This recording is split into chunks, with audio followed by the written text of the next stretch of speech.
દાહોદ સાંસદ શ્રી જસવંતસિંહ ભાભોરે પ્રાથમિક આરોગ્ય કેન્દ્ર નગરાળાની લીધી મુલાકાત, સફાઈ કરી સ્વચ્છતાનો આપ્યો સંદેશ। દાહોદ સાંસદ શ્રી જસવંતસિંહ ભાભોરે દાહોદ તાલુકા પ્રાથમિક આરોગ્ય કેન્દ્ર નગરાળાની શુભેચ્છા મુલાકાત લીધી। મુલાકાત દરમિયાન તેમણે આરોગ્ય કેન્દ્ર પરિસરમાં સ્વચ્છતા અભિયાનમાં સહભાગી બની સ્વચ્છતા અંગે જનજાગૃતિ સંદેશ આપ્યો હતો।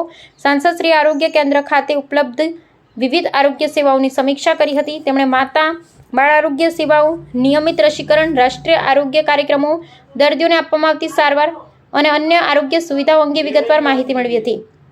આરોગ્ય કેન્દ્રની કામગીરી અંગે સંતોષ વ્યક્ત કરતા તેમણે આરોગ્ય સેવાઓને વધુ ગુણવત્તાયુક્ત અને અસરકારક બનાવવા માટે જરૂરી માર્ગદર્શન આપ્યું હતું। સાથે પ્રાથમિક આરોગ્ય કેન્દ્ર નગરાળાના તબીબી અધિકારીઓ, આરોગ્ય કર્મચારીઓ અને સ્ટાફ દ્વારા કરવામાં આવતી નિષ્ઠાપૂર્વકની કામગીરીની પ્રશંસા કરી હતી। તેમણે કર્મચારીઓને ભવિષ્યમાં પણ સમર્પણ ભાવ સાથે જનસેવા કરતા રહો, આરોગ્ય ક્ષેત્રે શ્રેષ્ઠ કામગીરી ચાલુ રાખવા શુભેચ્છા પાઠવી હતી। આ પ્રસંગે ગરબાડા ધારાસભ્ય શ્રી મહેન્દ્રભાઈ ભાભોર, સ્થાનિક આગેવાનો, જનપ્રતિનિધિઓ, ગામના મહાનુભાવો તેમજ આરોગ્ય વિભાગના અધિકારી અને કર્મચારીઓ ઉપસ્થિત રહ્યા હતા।